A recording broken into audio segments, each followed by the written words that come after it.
Chapter 11. Love the Lord your God, and keep his requirements, his decrees, his laws, and his commands always.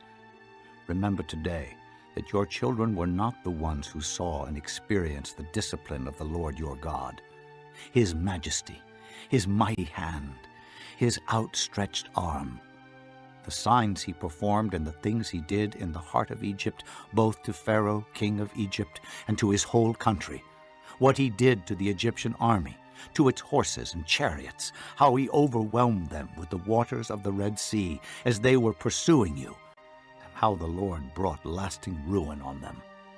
It was not your children who saw what he did for you in the desert until you arrived at this place, and what he did to Dathan and Abiram, sons of Eliab the Reubenite, when the earth opened its mouth right in the middle of all Israel and swallowed them up with their households, their tents, and every living thing that belonged to them. But it was your own eyes that saw all these great things the Lord has done. Observe, therefore, all the commands I am giving you today, so that you may have the strength to go in and take over the land that you are crossing the Jordan to possess, and so that you may live long in the land that the Lord swore to your forefathers to give to them and their descendants, a land flowing with milk and honey. The land you are entering to take over is not like the land of Egypt, from which you have come, where you planted your seed and irrigated it by foot as in a vegetable garden. But the land you are crossing the Jordan to take possession of is a land of mountains and valleys that drinks rain from heaven. It is a land the Lord your God cares for. The eyes of the Lord your God are continually on it, from the beginning of the year to its end.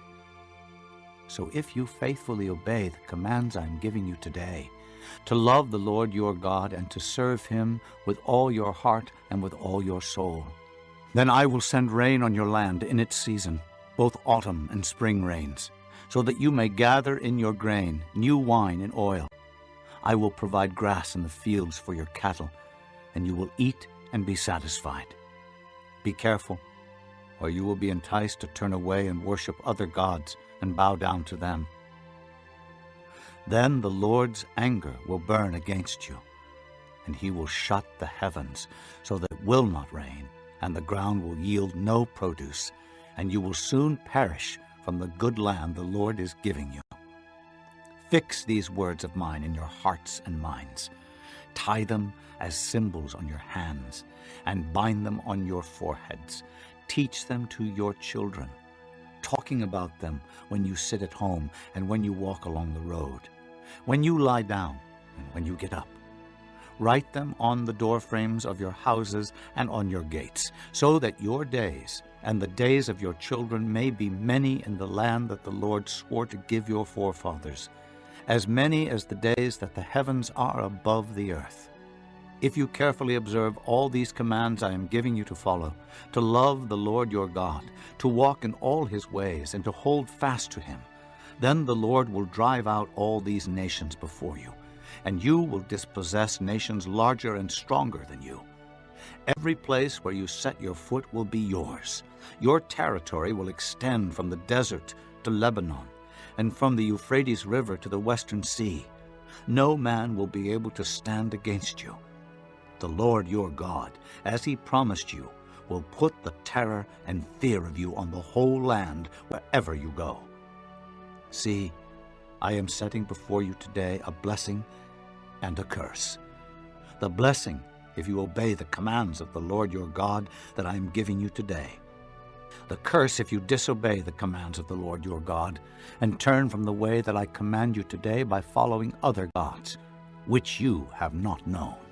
When the Lord your God has brought you into the land you are entering to possess, you are to proclaim on Mount Gerizim the blessings, and on Mount Ebal the curses. As you know, these mountains are across the Jordan, west of the road toward the setting sun, near the great trees of Morah, in the territory of those Canaanites living in the Arabah, in the vicinity of Gilgal. You are about to cross the Jordan to enter and take possession of the land the Lord your God is giving you, when you have taken it over and are living there. Be sure that you obey all the decrees and laws I am setting before you today.